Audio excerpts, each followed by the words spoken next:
بسم اللہ الرحمن الرحیم۔ السلام علیکم۔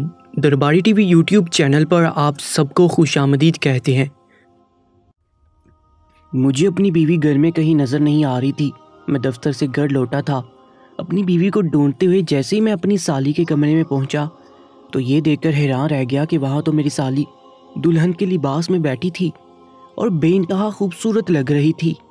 میں اسے حیران نظروں سے دیکھ رہا تھا، اور پھر میں نے جب اپنی بیوی کے بارے میں پوچھا تو اس نے بتایا کہ وہ تو اپنی کسی سہیلی کے گھر گئی ہوئی ہے اور رات تک لوٹے گی۔ اس کی بات کا واضح مطلب تھا کہ اس وقت گھر میں میں اور وہ اکیلے ہیں۔ تنہائی کے عالم میں وہ جس طرح سجی سنوری بیٹھی تھی، اس سے مجھے عجیب سا احساس ہو رہا تھا۔ میں جوان مرد تھا اور پچھلے کئی دنوں سے اپنی بیوی سے دوری کی وجہ سے میرے دل میں بہت سے جذبات مچل رہے تھے۔ میری سالی مجھے دیکھ کر مسکرا کر چائے کا پوچھ رہی تھی، لیکن اس وقت مجھے چائے کی طلب ہرگز بھی نہیں ہو رہی تھی۔ میں نے بھی اس کی طرف ایک خوبصورت مسکراہٹ اچھالی اور تنہائی کے اس پہر اس کے ساتھ وہ کیا جسے جان کر آپ کے ہوش اڑ جائیں گے۔ میرا نام فرحان ہے۔ میری شادی کو یہ کوئی 7واں دن تھا۔ میں تھکا ہارا دفتر سے گھر میں داخل ہوا تو اپنی بیوی کو دیکھ کر مجھے ایک دفعہ پھر کوفت کا احساس ہونے لگا۔ میری بیوی شاہدہ بہت حسین عورت تھی۔ اس کی چاندی جیسی دمکتی رنگت، پیروں کو چھوتے لمبے سیاہ بال اور اس قدر خوبصورت تھے کہ دیکھنے والا حیران رہ جائے، لیکن اسے شاید اپنے حسن کی قدر ہی نہیں تھی۔ پچھلے 3 دن سے وہ ایک ہی جوڑے میں تھی اور اس وقت اس کے پاس سے پسینے کی ایسی شدید بو آ رہی تھی کہ بغیر اس کے قریب گئے ہی میری طبیعت خراب ہونے لگی تھی۔ میرا دل چاہا کہ میں شاہدہ کو خوب کھڑی کھوٹی سناؤں۔ میری شادی کو ہفتہ بھی نہیں ہوا تھا اور میرے دل میں شادی کو لے کر جتنے ارمان تھے سب مٹی ہو گئے تھے۔ کیا ہو جاتا اگر وہ میرے آنے سے پہلے تھوڑا بند سنور کر بیٹھ جاتی تو۔ شادی کے اگلے دن سے اس نے نہ صرف میرے صاف ستھرے گھر کو گلیز کیا تھا بلکہ خود پر بھی توجہ نہیں دی تھی۔ نہ ہی اسے بال بنانے کا ہوش تھا اور نہ ہی کپڑے تبدیل کرنے کا۔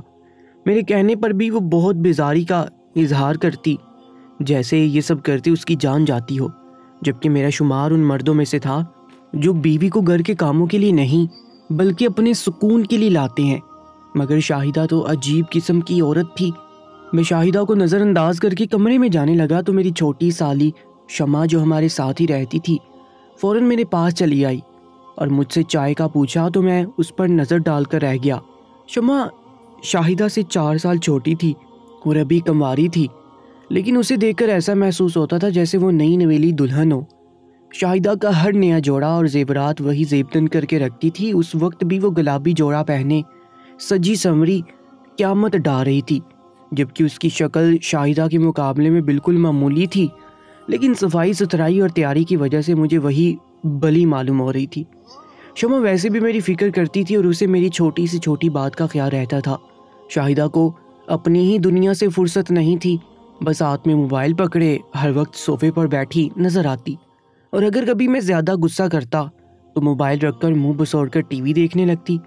مجھے شادی سے پہلے شاہدہ کے گھر والوں نے بتایا تھا کہ شاہدہ کو موبائل اور ٹی وی کی بہت زیادہ عادت ہے، لیکن یہ نہیں بتایا تھا کہ وہ اس قدر گندی ہے کہ اپنی صفائی اور پاکی کا بھی خیال نہیں رکھتی ہے، اور اسی وجہ سے میرے اور اس کے درمیان شادی کی پہلی رات کے بعد دوبارہ کوئی تعلق بھی قائم نہ ہو سکا تھا، کیونکہ مجھے اس کے قریب جا کر بدبو کا احساس ہوتا تھا تو پھر کوئی تعلق رکھنا تو ممکن ہی نہیں تھا۔ میں اپنے گھر میں اکیلا مرد تھا۔ میری ماں کے انتقال کے بعد میں نے نہ صرف نوکری کی بلکہ گھر بھی سنبھالا ہوا تھا۔ پورا گھر آئینے کی طرح چمکتا تھا۔ میں نے سوچا تھا کہ میری شادی ہوگی، گھر میں ایک عورت آئے گی تو میرا گھر گھر بن جائے گا، کیونکہ میں تنہائی سے بیزار ہو چکا تھا۔ لیکن شاہدہ جیسی عورت سے شادی کر کے تو میرا چمکتا ہوا گھر بھی گندگی کا ڈھیر بن گیا تھا۔ میرا اور شاہدہ کا رشتہ میری خالہ نے کروایا تھا۔ شاہدہ میری خالہ کی نند کی بیٹی تھی۔ میری خالہ کی نند کے انتقال کے بعد دونوں بہنیں بے آسرا ہو گئی تھی، اس لیے میری خالہ نے مجھ سے کہا کہ میں اس لڑکی سے شادی کر کے نہ صرف اسے سہارا دوں بلکہ اس کی چھوٹی بہنوں کو بھی اپنی بہن کی طرح رکھ لوں۔ میں بھی اپنی خالہ کی نند کے جنازے میں شریک ہوا تھا اور وہیں میری نظر شاہدہ پر پڑی تھی، جس کی خوبصورتی پر تو میں پہلے ہی نظر میں فدا ہو گیا تھا۔ جب خالہ نے میری اس سے رشتے کی بات کی تو میری خوشی کی انتہا نہ رہی۔ مجھ جیسے لڑکے کو بیٹھے بٹھائے اتنی خوبصورت لڑکی مل رہی تھی تو بھلا مجھے کیا اعتراض ہو سکتا تھا۔ خالہ نے مجھے بتایا تھا کہ شاہدہ کو موبائل اور ٹی وی کی بہت زیادہ عادت ہے اور وہ اپنی ماں کی بڑی اور لاڈلی بیٹی ہے، اس لیے انہوں نے کبھی شاہدہ پر کوئی روک ٹوک نہ کی۔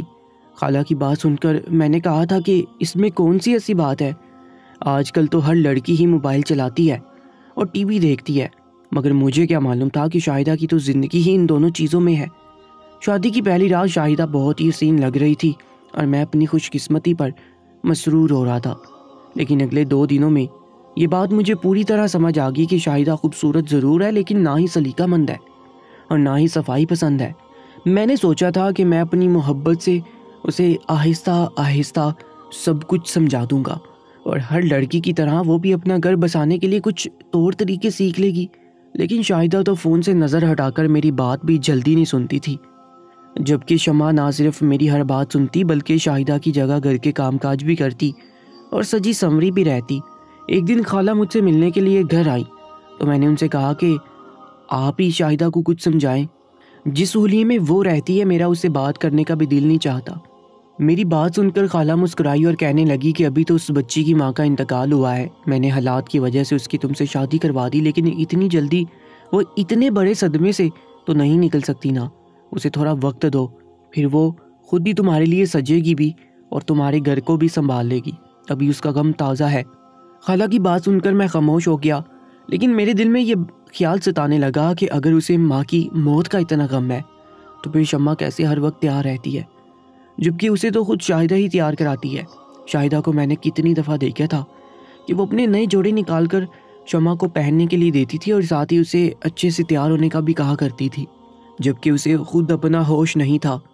شادی کو مہینہ ہوا تو میں شاہدہ کی اس گندگی سے تنگ آنے لگا۔ میں نے اپنے دوستوں سے بھی اس بات کا ذکر کیا تو وہ کہنے لگے کہ کچھ عورتوں کو عادت ہوتی ہے خود پر توجہ نہ دینے کی، تم بابی کو محبت سے سمجھاؤ، وہ خود ہی بدل جائے گی۔ نئی شادی تھی اسی لیے میں شاہدہ پر غصہ بھی نہیں کرنا چاہتا تھا، میں بس اسے اپنی محبت سے بدلنے کا ارادہ رکھتا تھا، لیکن شاہدہ کے آگے تو کوئی بات کرنا ایسا تھا جیسے بھینس کے آگے بین بجانا۔ دن تیزی سے گزرتے جا رہے تھے اور میں شاہدہ سے دور ہوتا چلا جا رہا تھا۔ وہ کمرے میں داخل بھی ہوتی تو مجھے بدبو کا احساس ہونے لگتا۔ میں نے جو ظاہری خوبصورتی کو دیکھ کر شاہدہ سے شادی کی حامی بڑھی تھی وہ بھی اس کے میل کے چیل میں مدم پڑ گئی تھی۔ میرے آفس کے ایک دوست نے مجھے اور شاہدہ کو اپنے گھر کھانے پر بلایا تھا۔ میں نے شاہدہ کو اچھے سے تاکید کی تھی کہ وہ اچھی طرح تیار ہو اور نہا دھو کر خوشبو بھی لگائے، لیکن جب تک میں تیار ہو کر کھڑا ہوا تو تب تک شاہدہ نے صرف اپنا لباس تبدیل کیا تھا، نہ اس نے نہانے کی ضرورت محسوس کی تھی اور نہ ہی اپنے الجھے ہوئے بالوں کو سلجھانے کی۔ نہ چاہتے ہوئے بھی میں نے اس پر غصہ کیا تو وہ روتے ہوئے کہنے لگی کہ اس کے بال اتنے لمبے ہیں کہ اسے نہانے میں بہت وقت لگتا ہے اور وہ کتنا بھی اپنے بالوں کو سلجھانے کی کوشش کرے وہ سلجھتے نہیں ہیں۔ میں نے بیزارگی سے شاہدہ کی طرف دیکھا اور ہاتھ جوڑ کر کہا کہ تم گھر ہی بیٹھ جاؤ، میں اکیلا ہی دعوت میں چلا جاؤں گا۔ کمرے سے باہر نکلا تو باہر شمع ایسے تیار کھڑی تھی جیسے اسے دعوت میں جانا ہو۔ میں غصے کے عالم میں گھر سے نکل گیا تھا اور سارا راستہ اکیلے ہی بک بک کرتا رہا تھا۔ ابھی مجھے دوست کے گھر پہنچ کر ہزاروں بہانے بھی بنانے تھے اور اسی بات نے مجھے غصہ دلایا تھا کہ اتنی خوبصورت اور حسین بیوی ہونے کے باوجود بھی مجھے شرمندگی اٹھانی پڑ رہی تھی۔ شادی کو دوسرا مہینہ بھی ختم ہونے کو تھا، لیکن شاہدہ میں کوئی بدلاؤ نہیں آیا تھا۔ میں نے خود ہی اسے بات کرنا بند کر دی تھی کہ شاید اسے کچھ احساس ہو، لیکن اسے تو کسی بات کی کوئی خبر نہ تھی۔ اور پھر ایک دن میں دفتر سے جلدی گھر لوٹا تو شاہدہ گھر میں موجود نہیں تھی، جبکہ میں نے اسے بتایا بھی تھا کہ میں آج دفتر سے جلدی گھر آؤں گا۔ میں نے سوچا کہ شاید وہ شمع کے کمرے میں ہو، اور یہی سوچ کر میں اسے ڈھونڈتا ہوا شمع کے کمرے میں پہنچا تو یہ دیکھ کر حیران رہ گیا۔ شمع اس لباس میں موجود تھی جو شادی والے دن شاہدہ نے پہنا تھا اور سج دج کر دلہن بنی ہوئی تھی۔ مجھے دیکھتے ہی چونک گئی اور مسکرا کر پوچھنے لگی، بتائیں میں کیسی لگ رہی ہوں؟ میں نے ایک گہری نظر اس پر ڈالی۔ وہ شاہدہ جتنی خوبصورت نہیں تھی لیکن اس وقت بہت اچھی لگ رہی تھی، کیونکہ اس کے پاس سے نہ ہی بو آتی تھی اور نہ ہی وہ گندی رہتی تھی۔ میں نے اس کی تعریف کی اور اسے شاہدہ کے بارے میں پوچھا تو وہ کہنے لگی کہ باجی کو تو ان کی کسی سہیلی نے ملنے بلایا تھا اور وہ بنا بتائے ہی گھر سے نکل گئی ہیں، پتہ نہیں اب کب واپس لوٹیں گی۔ اس کی بات کا صاف مطلب یہی تھا کہ اس وقت گھر میں میں اور وہ تنہا تھے، اور جس حالت میں وہ میرے سامنے کھڑی تھی میرا دل ڈولنے لگا تھا۔ شادی کے ان 2 مہینوں میں میں نے بمشکل 2 دفعہ اپنی بیوی کی قربت اختیار کی تھی، ورنہ اس کے قریب جا کر تو میرا دم گھٹنے لگتا تھا۔ میں بے اختیار شمع کے قریب ہوا اور اس کے سراپے کی تعریف کرنے لگا۔ میری بات سن کر وہ شرما گئی۔ میں نے ہاتھ پکڑ کر اسے بستر پر بٹھایا اور اس کے ساتھ کافی دیر بعد جب میں اس کے کمرے سے باہر نکلا تو کمرے کے باہر میری بیوی شاہدہ کھڑی تھی اور مجھے بری طرح سے گھور رہی تھی۔ اس نے اچانک ہی میرا گریبان پکڑا اور زاروں کی طرح روتے ہوئے کہنے لگی کہ آپ میری بہن کے کمرے میں کیا کر رہے تھے جبکہ آپ کو معلوم تھا کہ میں گھر میں موجود نہیں ہوں۔ وہ جس طرح رو رہی تھی مجھے ڈر تھا کہ کہیں پاس پڑوس والے بھی جمع نہ ہو جائیں۔ میں نے اس کے منہ پر ہاتھ رکھ دیا اور بہت مشکل سے اسے خاموش کروایا کہ وہ روتے ہوئے کہنے لگی کہ میں نے اپنی بہن کو اپنے گھر میں سہارا دیا اور آپ نے میری ہی بہن کے ساتھ مل کر ہمارا گھر اجاڑ دیا۔ اس کی آوازوں پر شمع بھی کمرے سے نکل آئی تھی جو اب تک دلہن کے لباس میں تھی۔ شمع کو ایسے دیکھ کر تو شاہدہ نے مزید ہنگامہ شروع کر دیا۔ اس سے پہلے کہ میں اور شمع اسے کچھ بھی بتاتے یا سمجھاتے میری خالہ چلی آئیں اور پوچھنے لگی کہ یہ سب کیا ہو رہا ہے۔ خالہ کو یہاں دیکھ کر میں کچھ چونک سا گیا تھا، لیکن شاہدہ نے تو انہیں رو پیٹ کر ایسی داستان سنائی تھی کہ میں خالہ سے نظریں ملانے کے لائق نہیں رہا تھا۔ شاہدہ میرے کردار پر نہ صرف کیچڑ اچھال رہی تھی بلکہ اس نے اپنی بہن کو بھی نہ بخشا تھا۔ وہ شمع کو بھی بہت ہی برے القابات سے نواز رہی تھی اور پھر بڑی مشکل سے جب خالہ نے اسے چپ کروایا اور مجھ سے پوچھا کہ آخر یہ سب کیا ہو رہا ہے تو میری بجائے شمع نے خالہ کو سب کچھ سچ سچ بتا دیا۔ خالہ اور شاہدہ دونوں ہی شمع کے منہ سے ساری بات سن کر دنگ رہ گئے تھے۔ شمع نے وہی کچھ کہا تھا جو شاہدہ کے آنے سے پہلے ہو چکا تھا۔ میں نے مسکرا کر شاہدہ کی طرف دیکھا تو اس کے چہرے کا رنگ بدل گیا اور وہ غصے میں کہنے لگی کہ آپ کی ہمت بھی کیسے ہوئی میری غیر موجودگی میں اتنا سب کچھ کرنے کی؟ شمع میری چھوٹی بہن تھی، آپ نے ایک دفعہ بھی نہیں سوچا کہ آپ کو ایسا کچھ کرنے سے پہلے میرے بارے میں سوچنا چاہیے تھا کہ یہ جان کر مجھ پر کیا گزرے گی؟ آپ نے میری پیٹھ پیچھے ایسا کام کیا ہے۔ خالہ شاہدہ سے کہنے لگی کہ فرحان نے جو کچھ کیا ہے ٹھیک کیا ہے۔ اگر تم پہلے سے اس بات کا خیال رکھتی تو فرحان کبھی ایسا قدم نہ اٹھاتا۔ خالہ کو بھی میری حمایت کرتا دیکھ کر شاہدہ کے منہ پر تالا لگ گیا تھا۔ وہ کبھی میری شکل دیکھتی تو کبھی شمع کی۔ شمع کا چہرہ تو خوشی سے دمک رہا تھا۔ خالہ نے شمع کو تھوڑا سا ڈانٹا کہ اسے کم سے کم اپنی بڑی بہن کو اعتماد میں لینا چاہیے تھا، اور پھر مجھے بھی کہا کہ مجھے بھی ایک دفعہ شاہدہ سے بات کر لینی چاہیے تھی۔ اس طرح تم دونوں نے اکیلے تنہائی میں جو کیا ہے وہ ٹھیک نہیں۔ خالہ کی بات سن کر میں نے مسکرا کر کہا کہ میں مانتا ہوں کہ میں نے شاہدہ کے پیچھے جو بھی شمع کے ساتھ کیا وہ ٹھیک نہیں ہے، لیکن یہی وقت کا تقاضا تھا اور اس میں ایسا بھی کچھ غلط نہیں ہے۔ اب تو جو ہونا تھا ہو چکا، سب کو اس رشتے کو قبول کرنا ہوگا۔ شاہدہ پاؤں پٹکتی ہوئی اپنے کمرے میں چلی گئی تھی۔ میں نے خالہ سے کہا کہ آپ فکر نہ کریں، میں شاہدہ کو جلدی راضی کر لوں گا۔ میری بات سن کر خالہ خوش ہو کر شمع کو ڈھیروں دعائیں دینے لگی اور پھر کچھ دیر ہمارے ساتھ گزار کر وہ واپس چلی گئیں۔ خالہ کے جانے کے بعد جب میں اپنے کمرے میں داخل ہوا تو شاہدہ بستر پر لیٹی آنسو بہا رہی تھی۔ میں اس کے قریب گیا تو مجھے حیرت ہوئی کہ اس کے پاس سے بدبو کا احساس نہیں ہو رہا تھا، شاید وہ گھر سے نکلنے سے پہلے نہا دھو کر گئی تھی۔ میں شاہدہ کے قدموں میں بیٹھ گیا اور اسے کہا کہ جو کچھ تم میرے ساتھ کر رہی تھی اس کے بدلے میں تمہارے ساتھ اور کیا ہو سکتا تھا؟ تم نے جو کچھ میرے خلاف سوچ رکھا تھا میں نے بس اسی کو پلٹ دیا ہے۔ اب تمہیں یہ سب قبول کرنا ہوگا اور اس کے سوا تمہارے پاس کوئی دوسرا راستہ بھی نہیں۔ شاہدہ روتے ہوئے کہنے لگی کہ اپنے باپ کے مرنے کے بعد میں نے ساری زندگی اپنی ماں کے ساتھ محنت مزدوری کرتے ہوئے گزار دی۔ مجھے کبھی اپنی زندگی کو اپنی مرضی سے جینے کا موقع ہی نہ مل سکا، اور جب اماں بستر سے لگی تو اماں اور شمع دونوں کی ذمہ داری میں نے اکیلے اپنے کندھوں پر اٹھائی اور لوگوں کے گھروں میں کام کر کے اپنا گزارا کرنے لگی۔ میں بہت حسین تھی اور یہ بات میرے لیے کسی عذاب سے کم نہیں تھی۔ لوگوں کے گھروں میں کام کرنا اور ان کی بری نظر سے بچنا میرے لیے بہت مشکل تھا۔ میں چاہتی تھی کہ میری جگہ شمع لوگوں کے گھروں میں کام کرنے کے لیے چلی جائے کیونکہ وہ میری طرح زیادہ خوبصورت نہیں تھی، لیکن شمع نے صاف انکار کر دیا۔ وہ میری اور اماں کی ذمہ داری نہیں اٹھانا چاہتی تھی۔ شمع کی اس خود غرضی کی وجہ سے مجھے بہت زیادہ پریشانی اٹھانی پڑی اور میں نے ہر جگہ لوگوں کی گندی نظروں کو خود پر برداشت کیا اور اسی لیے گندا رہنا شروع کر دیا تاکہ کوئی میری خوبصورتی پر نظر نہ ڈالے، اور یہ طریقہ کام بھی آیا۔ میرے پاس سے اٹھنے والی بدبو لوگوں کو مجھ سے دور رہنے پر مجبور کر دیا کرتی تھی، اور کوئی ایک نظر ڈالنے کے بعد مجھ پر دوسری نظر ڈالنا بھی گوارا نہیں کرتا تھا۔ اسی طرح میں اپنے گھر کا بوجھ اٹھا کر اماں اور شمع کو پالنے لگی، لیکن اماں کی زندگی شاید اتنی ہی تھی۔ میری لاکھ کوششوں کے باوجود بھی اماں کی طبیعت ٹھیک نہ ہوئی اور وہ ہمیں چھوڑ کر چلی گئی۔ اماں کے انتقال کے بعد لوگوں کی بری نظر ہم پر پڑنا شروع ہوئی اور خاص کر میرا جینا مشکل بنا دیا گیا۔ اس لیے میری پھپھو یعنی آپ کی خالہ نے میری جلد سے جلد شادی کا فیصلہ کیا۔ کسی نے نہیں جانا کہ میں کیا چاہتی ہوں، میری کیا خواہش ہے۔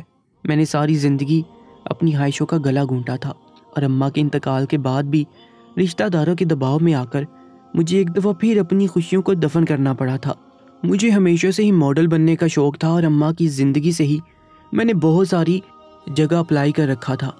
لیکن میری بدقسمتی تھی کہ جب میرا رشتہ آپ سے طے ہو گیا تو اس وقت مجھے ماڈلنگ کی آفر ہوئی، اور وہ بھی بہت اچھی جگہ سے۔ میں اپنے خوابوں کو پورا کرنا چاہتی تھی، آزاد فضا میں سانس لینا چاہتی تھی، گھٹن زدہ زندگی سے نکلنا چاہتی تھی۔ لیکن آپ سے ہونے والی شادی نے مجھے اس گھر میں لا کر قید کر دیا تھا۔ شادی کی پہلی رات بھی میں نے آپ کے ساتھ بہت مشکل سے گزاری تھی، کیونکہ نہ میں اس شادی پر خوش تھی اور نہ ہی آپ کے ساتھ زندگی گزارنے پر۔ میں ماڈلنگ کی دنیا میں قدم رکھنا چاہتی تھی۔ میری وہ خوبصورتی جو اب تک میرے لیے مشکل بنی ہوئی تھی، میں اسے استعمال کر کے اپنی زندگی کو پرآسائش بنانا چاہتی تھی۔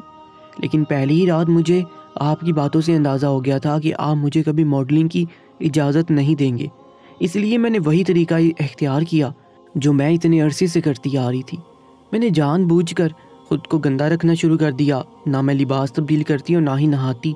میں نے اپنی جگہ شمع کو تیار کروانا شروع کر دیا تاکہ وہ آپ کی نظروں میں اپنی جگہ بنا لے، لیکن آپ نے کبھی اسے اس نظر سے دیکھا ہی نہیں تھا۔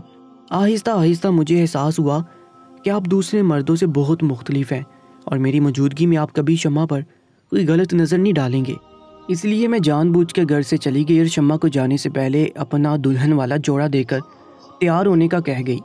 شمع کو تیار ہونے کا بہت شوق تھا، اس لیے میں جب بھی اسے تیار ہونے کا کہتی تو وہ جھٹ پر تیار ہو جاتی۔ مجھے لگا تھا کہ میری غیر موجودگی میں شمع کو اس طرح دیکھ کر شاید آپ بے قابو ہو جائیں، اور اگر ایسا نہ بھی ہو تب بھی میں آپ پر الزام لگا کر خود کو ہمارے اس رشتے سے آزاد کروا لوں گی اور آپ کو شمع کے ساتھ شادی پر مجبور کر دوں گی۔ یہی سوچ کر میں نے خالہ کو بھی فون کر کے بلا لیا تھا، لیکن پتہ نہیں کیسے سب کچھ الٹا ہو گیا اور آپ نے میری غیر موجودگی میں وہ کر دیا جس کا میں گمان بھی نہیں کر سکتی تھی۔ میں شاہدہ کی طرف دیکھ کر مسکرایا اور اسے بتایا کہ میں بہت پہلے ہی جان گیا تھا کہ اس کے دل میں کیا ہے۔ میں نے کئی دفعہ اس کا فون چیک کیا تھا اور مجھے پتہ چل گیا تھا کہ وہ اس رشتے سے آزاد ہو کر کیا کرنا چاہتی ہے، اس لیے میں پہلے سے ساری تیاری کر کے بیٹھا تھا۔ میری بات سن کر شاہدہ حیرت سے میری طرف دیکھنے لگی۔ میں نے اسے بتایا کہ جب میں گھر میں داخل ہوا اور میں نے دیکھا کہ تم گھر میں نہیں ہو بلکہ شمع دلہن بن کر بیٹھی ہوئی ہے تو میں سمجھ گیا کہ آج ہی وہ دن ہے جب تم اپنا کھیل کھیلنا چاہتی ہو، اور اسی لیے تم سے پہلی بازی میں نے کھیل لی۔ شمع تمہاری ہر بات سے انجان تھی لیکن میں ہر بات سے واقف تھا، اس لیے میں نے شمع کو بھروسے میں لیا اور اسے ہر بات سمجھا دی۔